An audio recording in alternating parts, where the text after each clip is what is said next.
할렐루야. 우리 고난주간 잘 보내셨습니까? 드디어 부활주일입니다.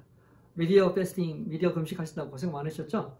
한 주간 저희들이 그렇게 고난주간을 보내고 맞이하는 부활주일은 더 기쁨이 있는 것 같습니다.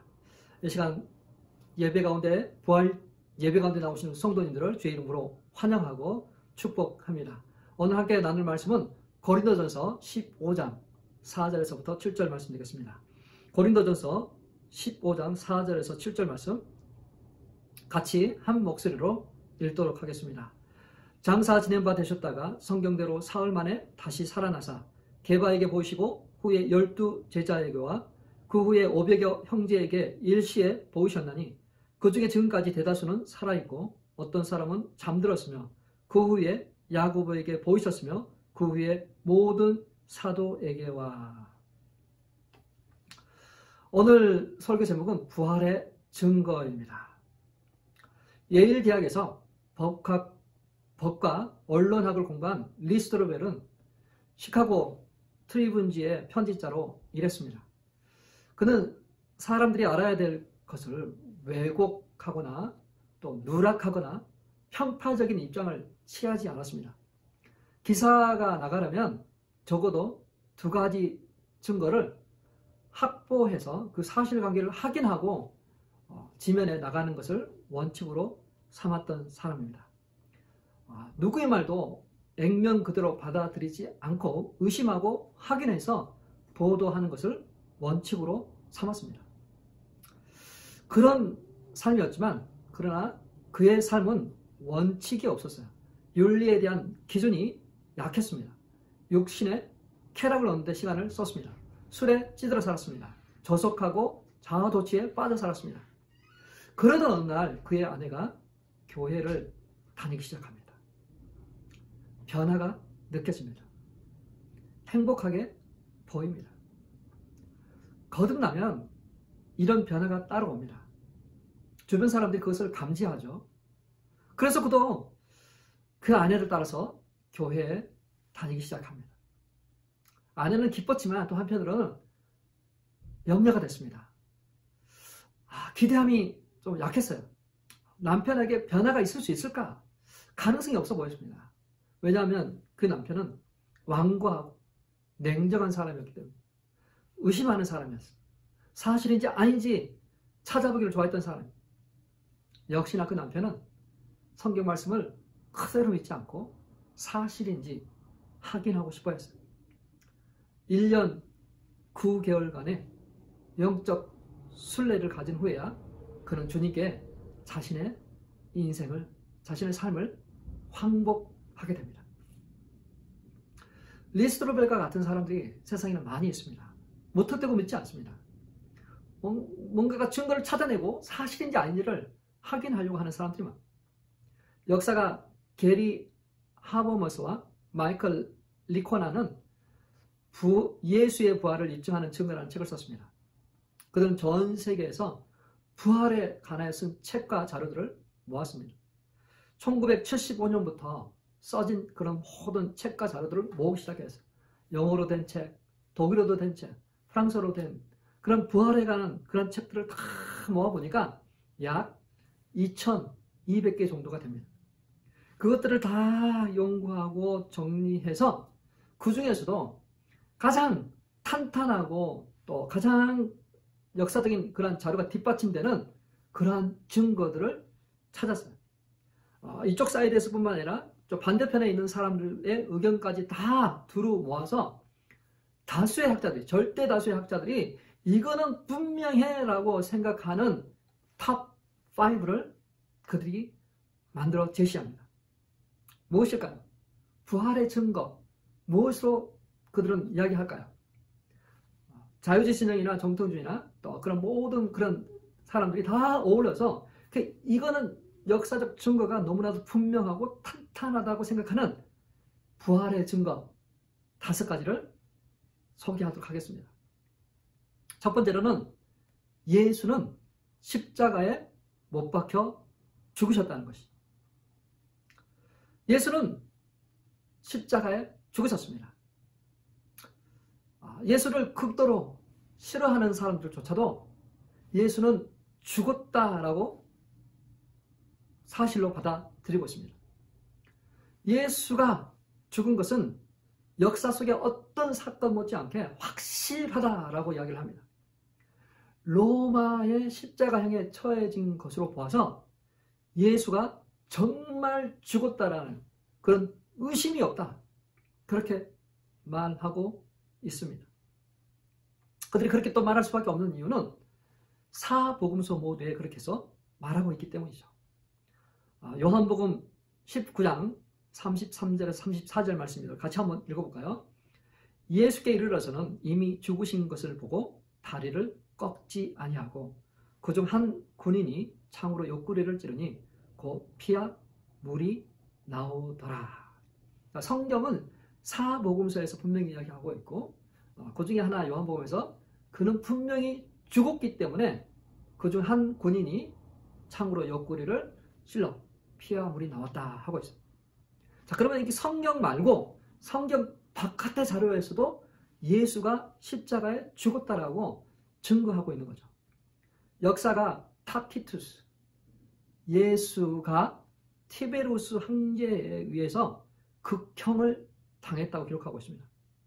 유대인 역사학자 요세푸스도 기록하기를 빌라도가 예수에게 십자가형을 선고했다라고 기록하고 있습니다. 탈무드에서도 예수는 죽임을 당했다라고 기록하고 있습니다. 이교도 마라바 세라피온도 예수께서 처형당했다라고 말해주고 있습니다. 자, 성경에서도 동일하게 죽었다고 이야기하고 성경 외에 그런 모든 자료, 역사 자료에서도 예수는 죽었다라고 확인하고 있습니다. 예수께서 십자가에 달려 죽으셨습니다. 이에 대한 학자들의 일치된 의견은 가히 절대적인 수준입니다. 의심할 필요가 없습니다. 그는 죽었습니다. 그런데 그는 성경이 기록한 대로 죽으셨지만 그 죽음에서부터 부활하셨어요. 왜 그분이 죽어야만 됐을까요? 죄 없으신 분이 나 대신에 죽었습니다. 나를 살리기 위해서 죽었습니다. 나를 구원하시기 위해서 죽으셨어요. 나에게 새로운 생명을 주시기 위해서 죽으셨습니다. 죄의 삭슨 사망입니다. 저희의 죄를, 우리의 죄를 용서하시고 사하시기 위해서 십자가에 죽으셨습니다. 자, 두 번째로 부활을 증거하는 자료가 무엇이냐면 제자들은 부활하신 주님을 만났고 믿었습니다. 사복음서 마태, 마가, 누가, 요한복음에서 그것들을 말하고 있습니다. 자, 이 모든 복음서는 예수님 생애로부터 70년 이내에 기록되었습니다. 사복음서 모두에서 예수님은 죽었고 또 죽은 자 가운데서 부활하셔서 제자들을 만났다라고 하고 있어요. 그 만남을 통해서 제자들이 확실히 완전히 다른 사람으로 변화되었다라고 기록하고 있습니다. 초대교회 그의 설교들, 초대교회 그 제자들의 설교에서도 그들은 예수를 만났다, 그 부활하신 예수 그리스도를 증거하고 있습니다. 그것 때문에 제자들은 박해를 받았습니다. 순교까지도 했습니다. 이러한 일들이 일어났습니다.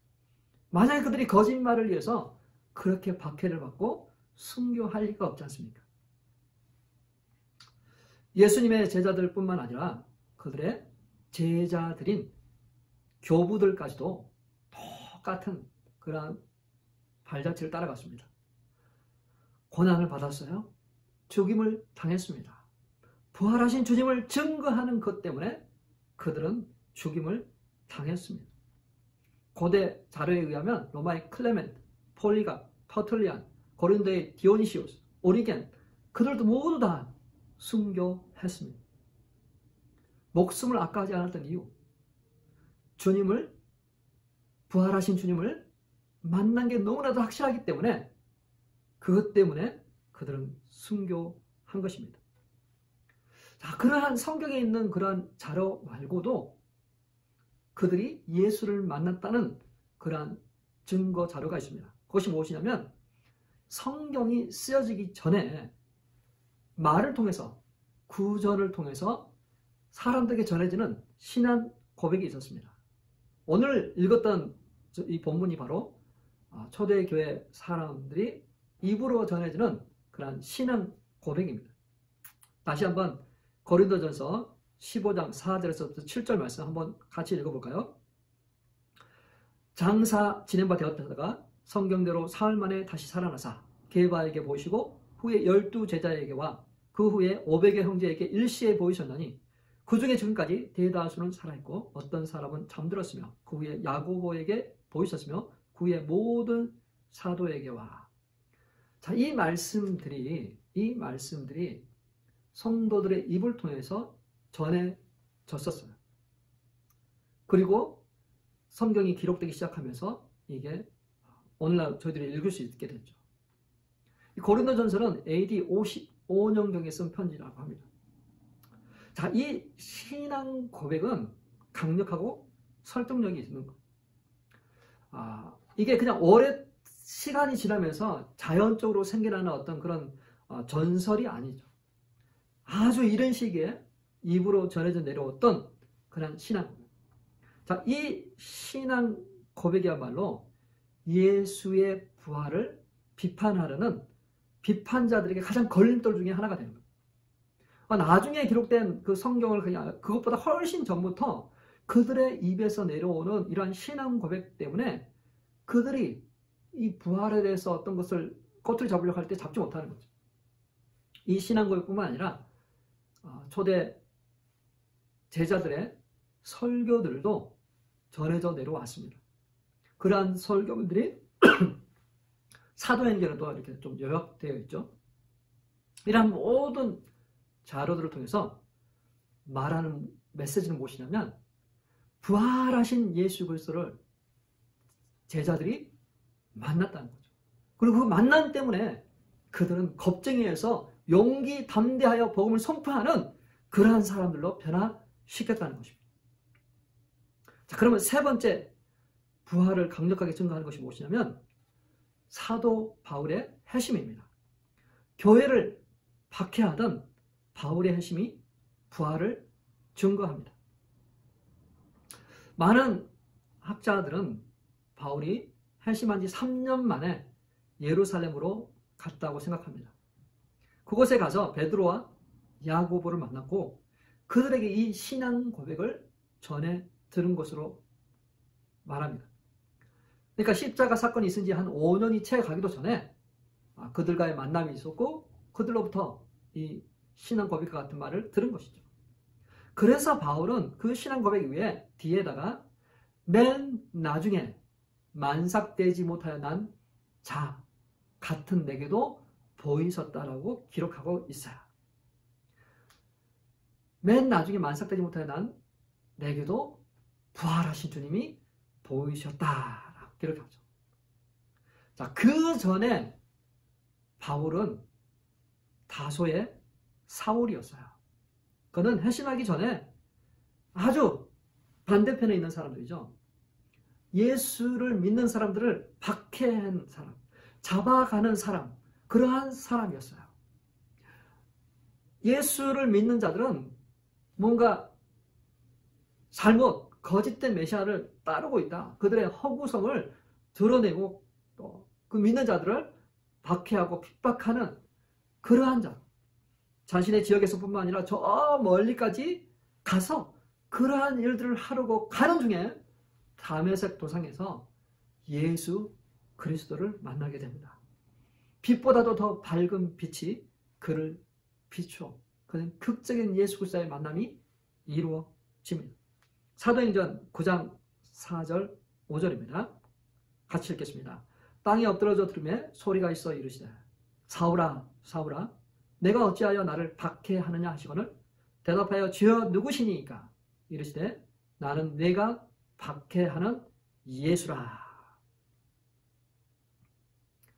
사울은 부활하신 주님을 만났습니다. 그 만남으로 그는 완전히 변화되었어요.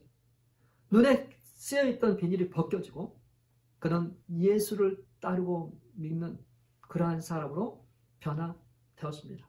그의 삶은 완전히 바뀌었습니다. 왜요? 부활하신 예수 그리스도를 만났기 때문입니다. 만약 바울이 예수를 만나지 않고 만났다고 거짓말한다면 그 거짓말을 위해서 그가 그 엄청난 고난, 순교를 당할 수 있었을까요? 그는 나면서부터 히브리인이에요. 최고의 학파에서 공부한 엘리트입니다. 그는 그러한 프라이드를 갖고 예수 믿는 자들을 박해하고 잡아들이는 그런 역할을 하다가 어느 한순간에 바로 부활하신 예수 그리스도를 만난 후부터 그의 삶은 극적으로 바뀌게 됩니다. 그는 핍박을 받습니다. 옥에 갇힙니다. 매도 수없이 맞습니다. 죽을 뻔했습니다. 간도의 이용을 받습니다. 그가 예수 그리스도를 아는 거에 모든 것을 배설물로 여길 수 있다라고 말할 수 있는 그 무엇이 그로 하여금 그렇게 변화를 가져오게 했을까요?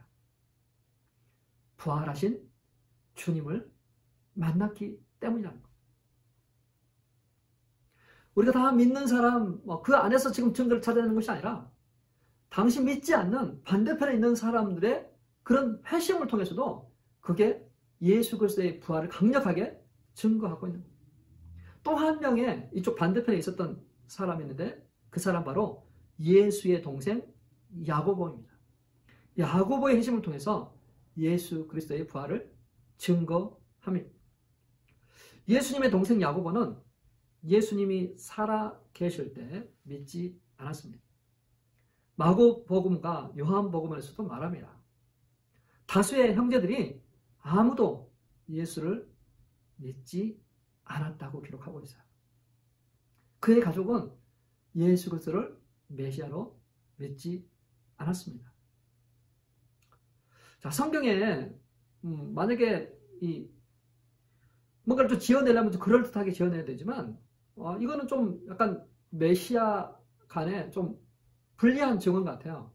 가족들이 같이 믿지 않았다. 그건 1세기 랍비들에게는 좀 굴욕 같은 그런 인포메이션이죠. 그런데 믿지 않는 그들, 예수님이 귀신 들렸다고 생각했던 그들에게 믿을 수밖에 없는 그런 결정적인 사건이 벌어집니다. 그것이 무엇일까요? 부활하신 예수님이 야고보에게 나타나셨기 때문이에요. 부활하신 예수 그리스도를 만난 야고보는 드디어 그리스도를 믿고 따르는 사람이 됩니다. 부활하신 주님을 만난 후에야 그는 그를 메시아로 받아들입니다. 그는 나중에 예루살렘 교회 지도자가 되었습니다. 야고보는 주를 믿는 것 때문에 역시 순교했습니다. 자, 이러한 기록이 성경에서만 있는 것이 아니라 성경 밖의 자료에서도 외적인 자료에서도 그것들을 입증하고 있습니다. 자, 그러면 이제 마지막으로 5번째 부활의 증거가 무엇일까요?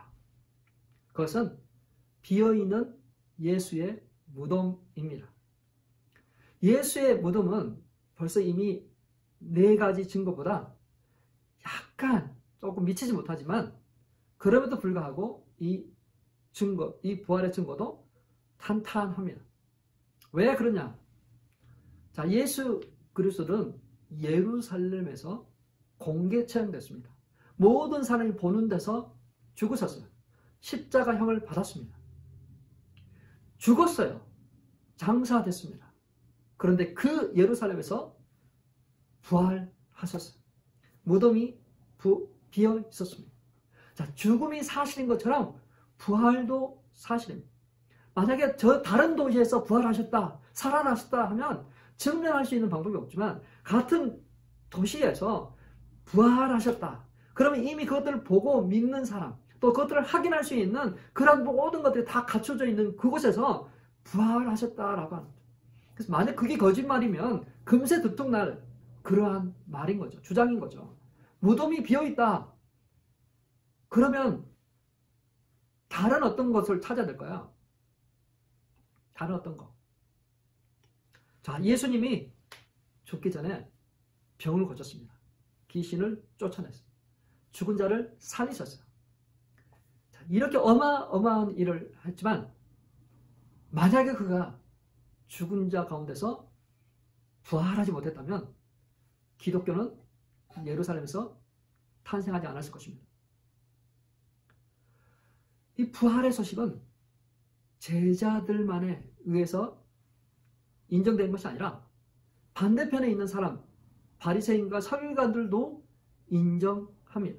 왜 인정하느냐 하면 사람들이 부활했다, 그의 무덤이 비었다라고 했을 때 만약에 아니었다면 그 증거를 얼마든지 냈어야만 되는데 너무나도 분명한 사실이기 때문에 그들은 대신에 그럼 제자들이 시신을 훔쳐갔다라는 그런 궁색한 변명밖에 할 수가 없었어요.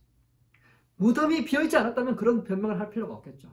무덤이 비어있었기 때문에 그 무덤을 지키는 파수병들도 그것을 증거하기 때문에 그렇게밖에 할 수가 없었던 것이죠. 예수 그리스도는 부활하셨습니다. 무덤은 비어있었어요. 그 비어있는 무덤을 확인한 여자들도 증언합니다. 자, 당시 1세기 문화, 로마 문화에서 여자들의 증언은 신빙성이 없다고 합니다. 그럼에도 불구하고 이 여성들이 그것을 보았다라고 기록하는 것 자체는 꾸며낸 얘기가 아니라 있는 것을 그대로 드러내고자 하는 그러한 의지죠. 자, 부활하신 예수 그리스도. 그분은 소수의 사람들에게만 나타난 것이 아니에요. 개개인에게 나타나실 뿐만 아니라 그들이 함께 모여있는 제자들에게도 나타나셨어요. 몇 차례 나타나셨습니다. 자, 이러한 만남은 단지 소수가 아니라 500여 형제에게도 나타났다. 자, 이러한 주장, 이 부활의 증거, 너무나도 탄탄한 이러한 그 자료들을 가지고 오히려 믿지 않겠다라고 하는 것 자체가 오히려 더 큰 믿음이 필요한 거죠. 제가 맨 처음에 소개해드린 시카고 트리뷴지의 편집장 리 스트로벨은 언론학과 법학을 공부하면서 진실을 따르도록 배웠습니다. 그래서 그는 1년 9개월 동안 탐구하면서 그 결론에 도달합니다. 진리에 도달합니다. 그 진실 앞에 그는 무릎을 꿇을 수밖에 없었습니다. 그 진리 앞에 그 모두를 무시하고 하나님은 살아계시지 않다, 존재하지 않는다고 그렇게 믿는 것 자체가 오히려 더 어려웠어요. 그래서 그는 예수 그리스도 앞에 무릎을 꿇게 됩니다. 설교를 마무리하도록 하겠습니다. 세상에는 자신이 신이라고 주장하는 사람이 있습니다. 예수님도 그 중에 한 분일 수도 있어요. 예수님 시대에도 거짓 선지자들이 있었습니다. 그래서 예수님은 그들을 보고 그들이 참인지 거짓인지는 그 열매를 보고 안다라고 하셨어요.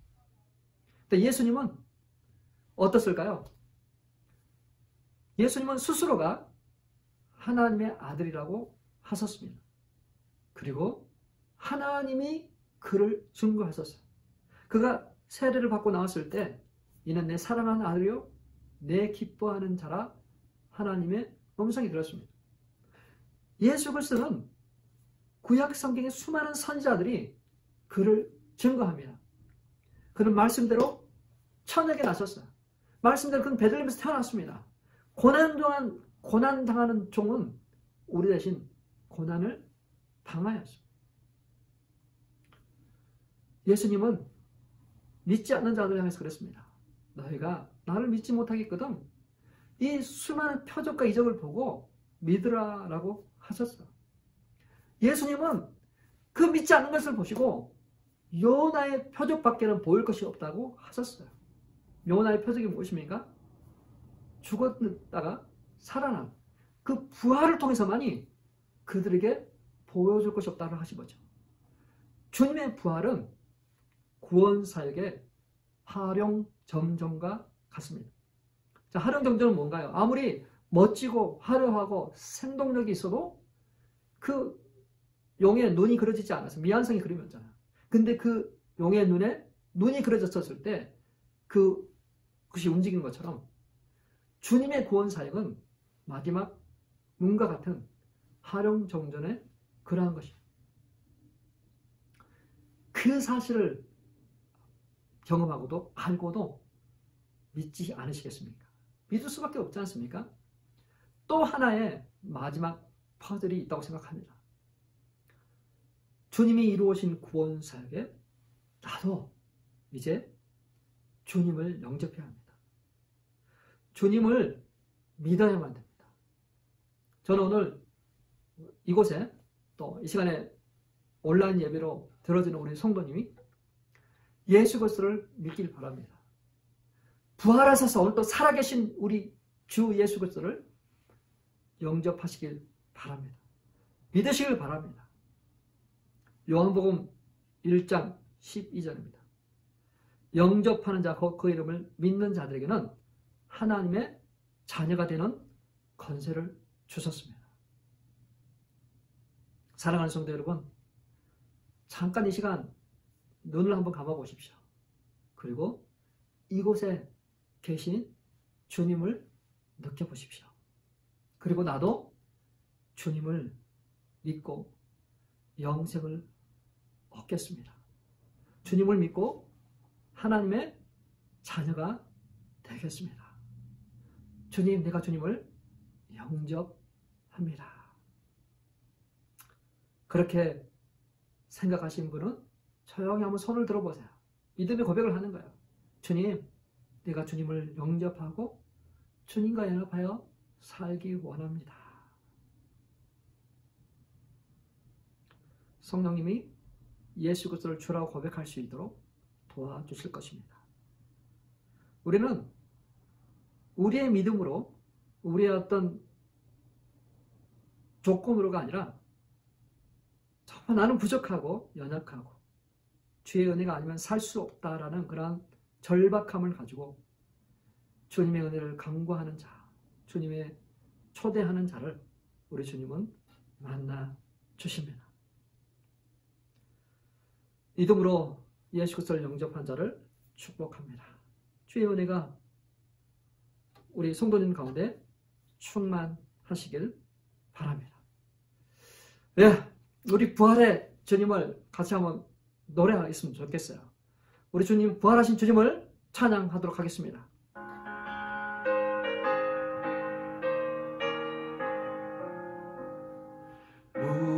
무덤에 머물러 예수 내 구주 새벽 기다렸네.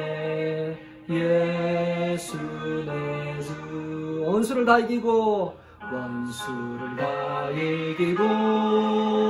무덤에서 살아나셨네. 어둠을 이기시고 나와서 성도 함께 길을 다스리시네. 사셨네 예수 다시 사셨네. 헛되이 지키네. 예수 내 구주 헛되이 봉하네. 예수 내 주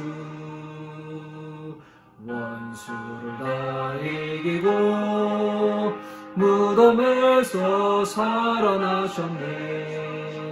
어둠을 이기시고 나와서 성도 함께 길을 다스리시네. 사셨네 예수 다시 사셨네. 거기 못 가두네.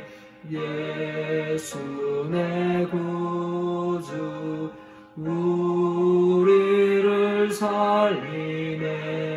예수 내 주 원수를 다 이기고 무덤에서 살아나셨네. 어둠을 이기시고 나와서 성도와 함께 길에 다스리시네. 사셨네 예수 다시 사셨네.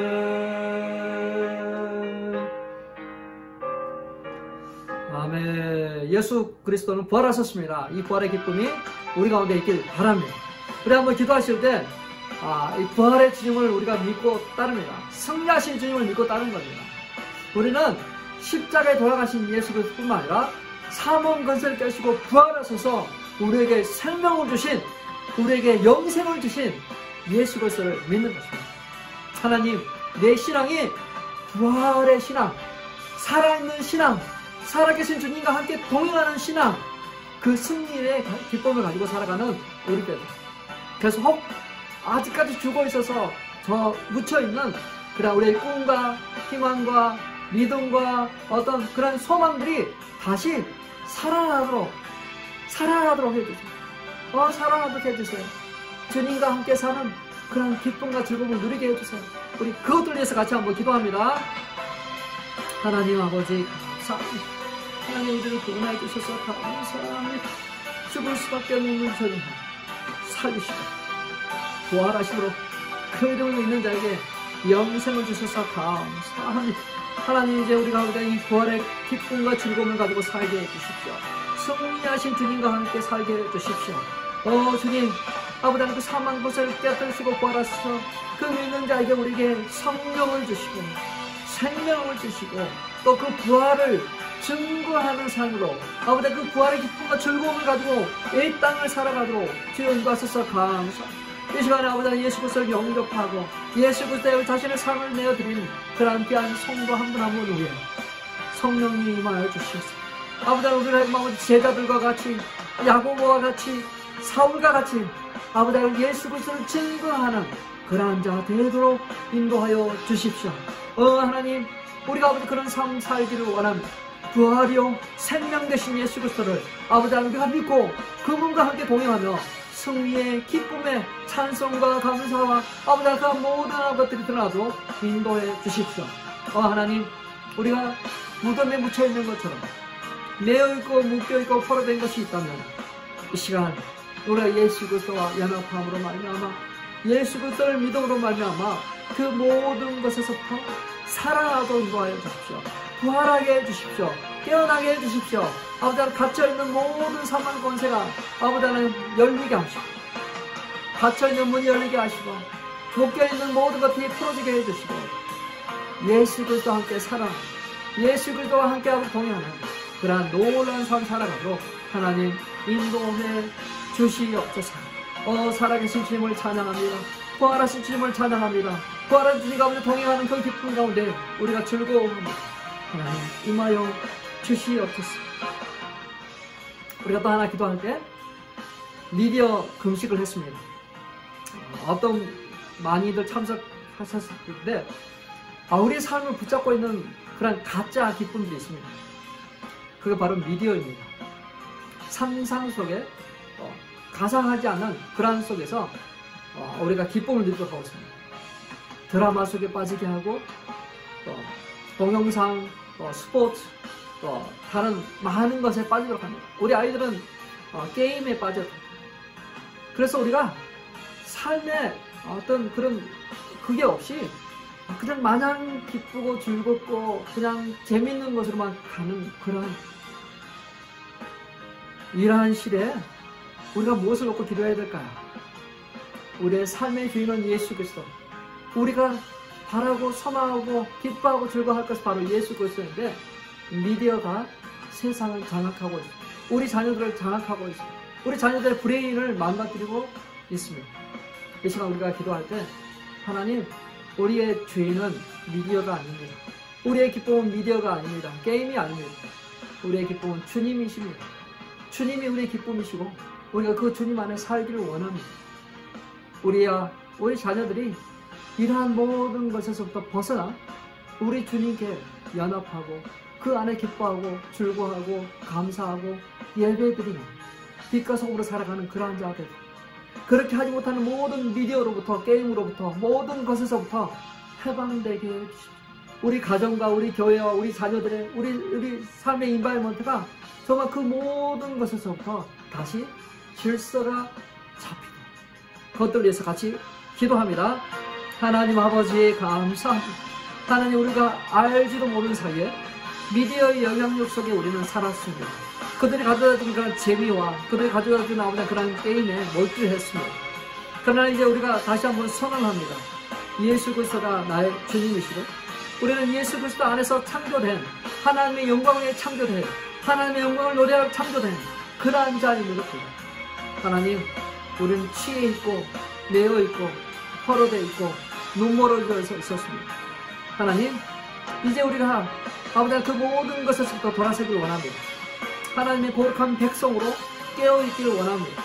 성령으로 충만한 삶 살기를 원합니다. 세상의 빛과 소금으로 살기를 결단합니다. 하나님, 우리 자녀들이 더 이상 게임에 빠지고 TV에 빠지고 그것에 사로잡히는 그 즐거움을 찾는 그런 아이들로 만들기 원치 않습니다. 오 주님, 도우십시오. 도우십시오. 우리의 영적인 인바이먼트가 온전히 바뀌게 해주십시오. 우리의 가정 환경과 우리 아버지 자녀들의 환경과 우리 교회 환경들이 바뀌게 해주십시오. 그래서 아버지 하나님, 그 부활의 주님과 함께 승리의 노래를, 승리의 기쁨을 아버지 하나님 만끽할 수 있는 그런 자가 되게 해주십시오. 하나님, 이 부활 주일날 아버지 우리의 영혼이 새롭게 되기를 원합니다. 우리 자녀들이 새롭게 되기를 원합니다. 우리의 아버지 미래가 새롭게 되기를 원합니다. 이제 아버지 주님과 아버지 동행하겠사오니 주님과 함께 살겠사오니 하나님 동행하여 주시고 함께하여 주소서. 부활의 기쁨 즐거움이 우리가 또 우리 자녀에게 또 우리 교회 우리 지역사회에 충만하도록 주여 역사하여 주시옵소서. 지금은 부활이요 생명 되신 예수 그리스도의 은혜와 독생자까지도 아끼지 아니하시고 내어주신 우리 하나님의 무한하신 사랑하심과 성령님의 감화 감동 충만하심, 부활의 주님을 기뻐하며 그 부활의 기쁨을 가지고 살아가길 소원하고 떠나가는 성도들을 위해, 그들의 가정 위에, 그들의 비즈니스 위에 이제로부터 영원토록 함께 있을지어다. 아멘. 부활의 기쁨과 승리가 우리 가운데 있길 바랍니다. 우리가 그 주님과 동행하기 위해서 우리는 주중에 말씀 읽고 말씀을 통독함으로 그 주님께 붙어있는 그러한 복을 누리시길 바랍니다. 다음 주에 뵙도록 하겠습니다.